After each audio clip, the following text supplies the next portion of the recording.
again, the main idea here is that life is uncertain, but it doesn't mean that we are excused from not doing anything. And it urges us to boldly and wisely and generously, in the face of the unknown, to live in that moment, in those moments, because everything is in God's hands. So some themes for this chapter is that it takes risks in faith. Accept what you can't control, and don't let fear of the unknown paralyze you from doing good. So let's look at the passage step by step. In verses 1 through 2, it's about risk generosity. So in verse 1, we can see and observe that cast your bread on the waters. In verse 2, we see give a portion to 7 or even to 8.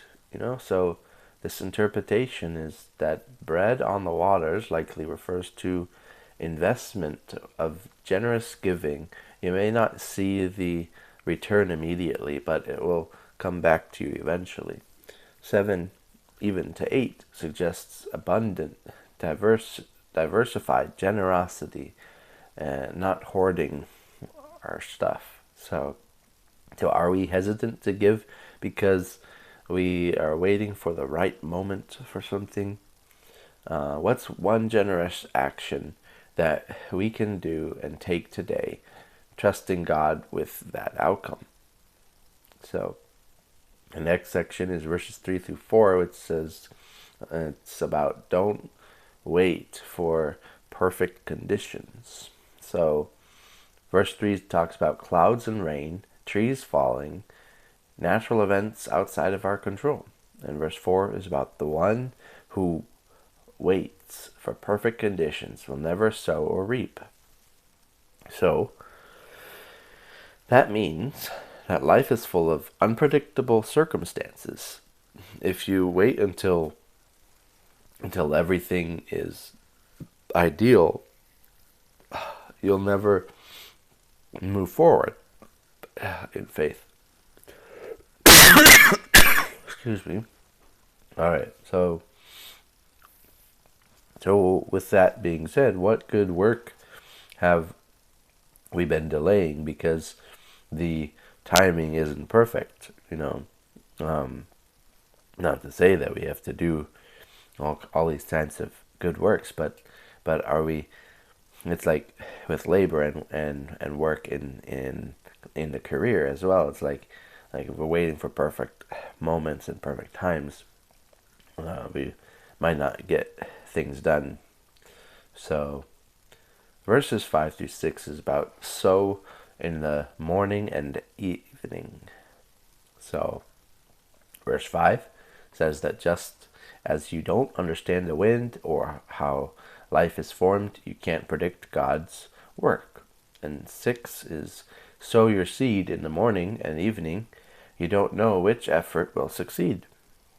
So this means this is a call to work diligently and faithfully, not passively. So since only God knows what will prosper, don't limit yourself to one try don't limit yourself to one try or one method. So one attempt or one method, don't limit yourself to that. So are we relying too much on certainty before taking action? Do we need to make it perfect right before we take that action? We won't get anywhere if we think in that way. But what's one area where we can sow seed both morning and evening, using our time or talents more intentionally? Verses 7 through 10 is rejoice, but remember judgment. So that's what that's saying. So verse 7 through 8 talks about light is sweet, enjoy life while you can, but remember, days of darkness will come. And verses 9 is, young people, rejoice. Let your heart cheer you. But know God will judge all you do. So, verse 10, remove sorrow and pain, because you and life are fleeting. So again, here this means that life is a gift to be enjoyed with reverence. Rejoicing and responsibility, they both go in hand. Joy isn't carefree indulgence. It's not carefree indulgence into the things, the momentary pleasures and things, but purposeful delight under God's eye.